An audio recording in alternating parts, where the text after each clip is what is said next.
තෙරුවන් සරණයි සියලු දෙනාටම පින්වන්ත දවසක් පින්වන්ත ජීවිත බවට පත් වේවා. අද අපි කතා කරන්න යන්නේ සංයුක්ත නිකායේ සගත වග්ගයේ තියෙන මාගධ සූත්‍රය. මාගධ දිව්‍ය පුත්‍රයාට වදාළ දෙසම මේ දේශනාව කරද්දී මගේ භාගතුන් වහන්සේ වැඩ සිටියේ සවැත් නුවර. ඒකමන්තං තිතෝකෝ මාගධෝ දේවපුත්තෝ භගවන්තං ගාථාය අජ්ජබාසි. එකත් පස්ව සිටි දිව්‍ය පුත්‍රයා භාගතුන් වහන්සේට ගාථාවකින් මේ පැවසුවා. කති ලෝකස්මින් පජ්ජෝතා යේහි ලෝකෝ පකාසති භගවන්තං පුට්ටු මාගම්ම කතං ජානේමු තං මයන්ති. කති ලෝකස්මින් පජ්ජෝතා යම් කිසිවකින් මේ ලෝකේ ආලෝකමත් වේද. යේහි ලෝකා පකාසිති ලෝකේ කොතෙක් ඒ වගේ දේවල් තියෙනවද? යේහි ලෝකෝ පකාසති භගවන්තං පුට්ටු මාගම්ම මේ භාගතුන් වහන්සේට අපි ගාවට ආවේ. පුට්ටු මාගම්ම ළඟට ආවේ. කතං ජානේමු තං මයන්ති අපි එය කෙසේ කියලා දැනගන්නද කියලා අහනවා. මේ ලෝකේ ආලෝකමත් කරන දේවල් තියෙනවද? ඒ ආලෝකමත් කරන දේවල් මොනවද? ඒ ගැන දැනගන්නයි අපි භාග්‍යතුන් වහන්සේ ගාවට ආවේ කියලා අහනවා. භාග්‍යතුන් වහන්සේ දේශනා කරනවා චත්තාරෝ ලෝකෝ පජ්ජෝතා පංච මෙත්තන විජ්ජති. මේ ලෝකේ ආලෝකමත් කරන කාරණා හතරයි තියෙන්නේ. පහක් නෑ. පහක් විද්‍යාමාන වෙන්නේ නෑ. න විජ්ජති. දිවා තපති ආදිච්චෝ රත්තිං ආබාති චන්දිමා. මේ දිවා කාලයේදී සූර්යයා මේ පෘථුවියට ආලෝකයේ සපයනවා. දිවා තපති ආදිච්චෝ රත්තිං ආබාති චන්දිමා. රාත්‍රී කාලයට බොහෝ දවස්වලට සඳ අහසේ බබලනවා, ආලෝකමත් වෙනවා.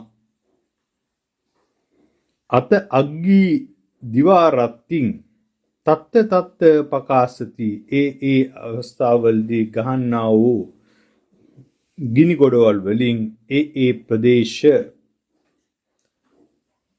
ආලෝකමත් වෙනවා. සම්බුද්ධෝ තපතං සෙට්ටෝ ඒසා ආබා අනුත්තරාති. ඒ සියල්ලම අතර සම්බුදුරජාණන් වහන්සේ ශ්‍රේෂ්ඨයි. ඒ සම්බුදුරජාණන් වහන්සේ කෙනෙක් තුල තියෙන්නේ අනුත්තර වූ ආලෝකයයි. එතකොට මේ භාගතුන් වහන්සේ නමක් මේ ලෝකයේ සම්මා සම්බුද්ධත්වයට පත් වෙනකොට ඒ මෝහ අන්ධකාරය, අවිද්‍යා අන්ධකාරය නිවා දමලා දුරු කරනවා.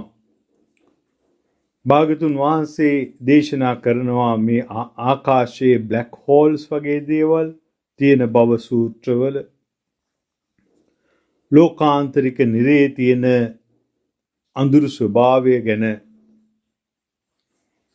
දේශනා කරනවා. මේ ලෝකාන්තරික නිරේට ආලෝකය වැටෙන්නේ නැහැ. සූර්යයාගෙන් එළිය එන්නේ නැහැ.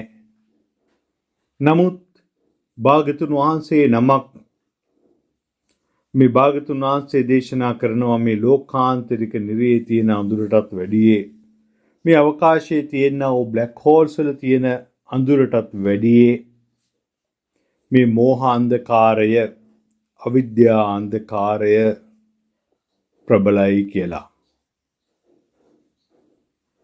ඉතින් මේ භාග්‍යතුන් වහන්සේ නමක් සම්මා සම්බුද්ධත්වයට පත් වෙලා පින්වතුනි මේ විද්‍යාවට පත් වෙද්දී සංසාරයක් පුරාවට රවට්ටපු හිත, මුලා කරපු හිත, තුච්ච හිත, රැවටිලිකාර කෙනෙක්, මුලා කරන කෙනෙක්, තුච්ච කෙනෙක් හැටියට තමා තුළින් දැනගෙන දැකගෙන ඒ ලෝභ දේශ මෝහ තියෙන හිත මත නොපිහිටා ප්‍රඥාව ඇති කරගෙන ප්‍රඥාවෙන් ලෝකේ දිහා බලන සම්මා දිට්ඨිය ඇති කරගෙන සිටිද්දී ඒ සම්මා සම්බුදු රජාණන් වහන්සේට නැති වුණේ සක්කාය දිට්ඨිය. මෙන්න මේ ආකාරයට කෙනෙක් සංසාරයක් පුරාවට රවට්ටපු හිත මුලා කරපු හිත තුච්ච හිත රවට්ටන කෙනෙක් හැටියටම තුච්ච කෙනෙක් හැටියටම මුලා කරන කෙනෙක් හැටියටම තමා තුළින් දැනගෙන දැකගද්දී ප්‍රඥාවට පත්වෙද්දී ඔහුට නැති වුණේ හිතට තිබ්බ විශ්වාසනීය භාවය. මෙච්චර කාලයක් කල්ප ලක්ෂ ගාණක් මේ රවට්ටන මුලා කරන හිත මම මගේ ආත්මය කියලා මම පිළි අරගෙන තිබ්බා. එතන තමයි අවිද්‍යා අන්ධකාරය. මුලාව තුළ ඉඳීම තමයි මෝහ අන්ධකාරය. ඉතින් යම්කිසි කෙනෙකුට මේ සිතේ යථාර්ථය යථා භූතය අවබෝධ වීම තුළ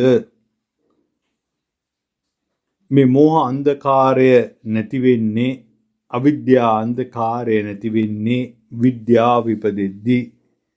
ඔබට මතකද මගේ භාගතුන් වහන්සේ අඤ්ඤා කොණ්ඩඤ්ඤ ස්වාමින් වහන්සේ සෝවාන් වෙද්දී විරජං වීතමලං ධම්මචක්කුං උදපාදී ඥානං උදපාදී ප්‍රඥා උදපාදී විද්‍යා උදපාදී ආලෝකෝ උදපාදී ඒ ආලෝකය අනුත්තර වූ ආලෝකයක්.